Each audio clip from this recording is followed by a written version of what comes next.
অন্নপ্ৰসন্ন হৈ যোৱা পাছত এই কেটা দিন তাৰমানে তাইক যেনেকুৱা ধৰণৰ খাদ্য খুৱাব লাগে বহুত মানে চাই চিতি খুৱাব লাগে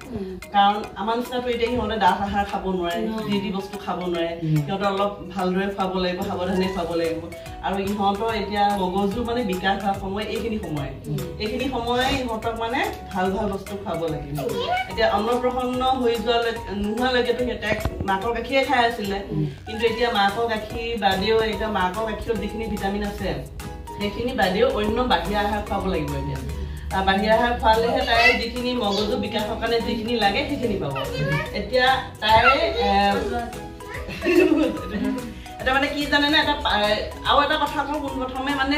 তাইকো চাব লাগিব এতিয়া মাকেও ভালকে খাইছে মানে সেইটো আমি গুৰুত্ব দিব লাগিব কাৰণ কেঁচুৱাটোৱে কি খাইছে কি নাই মাকে ভালকে খালেহে গাখীৰ পাব ভালকে হয়নে এতিয়া মানে কি হয় 5 আঙুলি নিয়মত ইহঁতক খুৱাব লাগিব এতিয়া 5 আঙুলি নিয়ম বুজি পাইছে জানো এতিয়া 5টা আঙুলি নিয়ম কি জানো নাই ডেইলি সিহঁতক এচামুচ সিহঁতৰ খাদ্য ডেইলি 1 চামুচ ঘি বা মিঠাতেল দিবা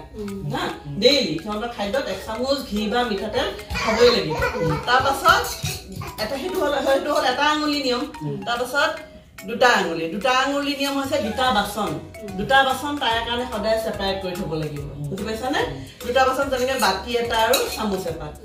আমাৰ বাসনৰ লগত নহয় তাৰমানে আমাৰ বাসনতকৈ বেলেগকে দুটা বাসন সদায় সিহঁতৰ কাৰণে বেলেগ কৰিব লাগিব এটো হল 2 আঙুলি তাৰপিছত 3 আঙুলি হৈছে দিনটোত কমেও 3 বাৰ আহাৰ খাব লাগিব হলো সৰু সৰুকে কিবা ইটো সিটো খাইছে বেলেগ কথা বাও কিন্তু 3 বাৰ আহাৰ দিনটোত খাবই লাগিব এটো হৈছে 3 আঙুলি তাৰপিছত 4 আঙুলি হৈছে আমাৰ খাদ্য থাকে 7 প্ৰকাৰৰ খাদ্যটো কাৰ্বহাইড্ৰেট প্ৰটিন মিনাৰেল ভিটামিন এইবোৰ 7 প্ৰকাৰৰ খাদ্যৰ ভিতৰত সিহঁতৰ খাদ্যত 4 প্ৰকাৰৰ ভিটামিন পাবই লাগিব ভিটামিনে হওক কাৰ্বহাইড্ৰেট হওক মিনাৰেল হওক 7 প্ৰকাৰৰ খাদ্য ডেইলি খাবই লাগিব তাৰপিছত 5 আঙুলি হৈছে মানে পঞ্চ ইন্দ্ৰিয় আমাৰ যি পঞ্চ ইন্দ্ৰিয় চকু কাণ নাক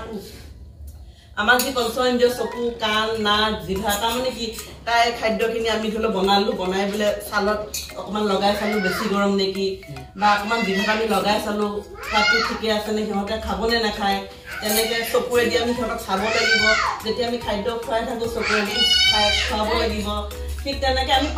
আমাৰ যি পঞ্চ ইন্দ্ৰিয় সেই পঞ্চ ইন্দ্ৰিয় ব্যৱহাৰ কৰি আমি খুৱাব লাগিব এইটো হৈছে 5 আঙুলি 5টা আঙুলি নিয়ম এইকেইটা নিয়ম আৰু এইকেইটা নিয়ম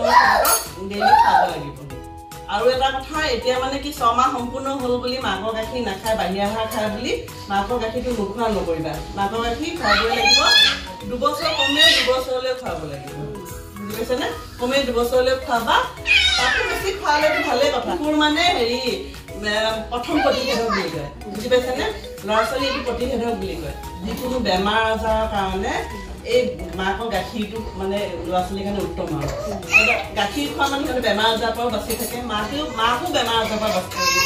থাকে সেইকাৰণে মানে মাকৰ গাখীৰটো 2 বছৰলৈ খুৱাবই লাগিব কমেও বেছিকৈ খুৱাব পাৰিলেতো ভালেই যেতিয়ালৈ খায় আৰু 5 আঙুলি নিয়মত এতিয়া খুৱাব লাগিব এতিয়া যিহেতুকে তাই অন্নপ্ৰসন্ন হৈ গ'ল আৰু সেইখিনি ধৰি লওক মাকেও গুৰুত্ব দিব আপোনালোকে অকণমান গুৰুত্ব দিব লাগিব বুজিছা নিলা তুমি গুৰুত্ব দিব লাগিব কেনেকুৱা ধৰণৰ শাক পাচলি আনিছা ঘৰুৱা হ'লেতো আজিকালিনো বজাৰত ক'ত ঘৰুৱা পোৱা যায় কিন্তু পাৰিলে ঘৰুৱা হ'লে ভাল আপোনালোকৰ মাটিও যথেষ্ট আছে তাতে লগাইছে চাগে ঘৰুৱা শাক পাচলি খোৱালে ভাল ল'ৰা ছোৱালী আৰু এইকেইটা যিকেইটা ক'লো এতিয়া মই 5 আঙুলি নিয়ম সেইকেইটা নিয়মত খুৱাব লাগিব